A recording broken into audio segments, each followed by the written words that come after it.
आपण बघत आहात जनता न्यूज महाराष्ट्र, सर्वसामान्यांचा आवाज।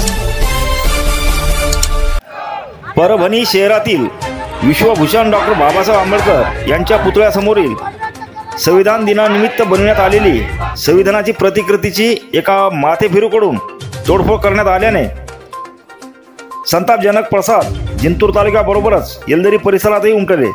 यावेळी विविध संघटनांच्या कार्यकर्त्यांनी जिंतूर पोलीस स्टेशनला भेट देऊन संबंधित आरोपीवर कठोर कारवाई करण्याची मागणी करून येलदरी बाजारपेठ बंदची हाक दिली।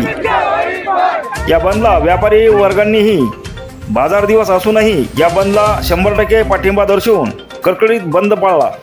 या प्रसंगी विविध संघटनांकडून निषेध रॅली काढून डॉक्टर बाबासाहेबांच्या सावंगी माळसा मुरुमखेडा येथील प्रस्थापित पुतळ्यांना पुष्पहार अर्पण करीत संबंधित दोषीच्या विरोधात घोषणाबाजी करीत आपला रोष दर्शविला। या प्रसंगी पोलीस प्रशासनाचे बीट जमादार श्रीमान जे.के. वाडसाहेब व सावंत साहेब यांनी कुठलीही अनुचित घटना न घडू देण्यासाठी चोख बंदोबस्त ठेवला होता।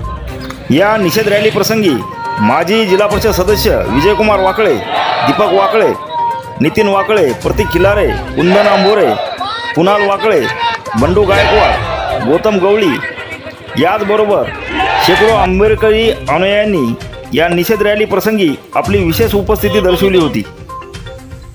जनता न्यूज महाराष्ट्रासाठी दीपक उबाळे, विशेष प्रतिनिधी, जिंतूर।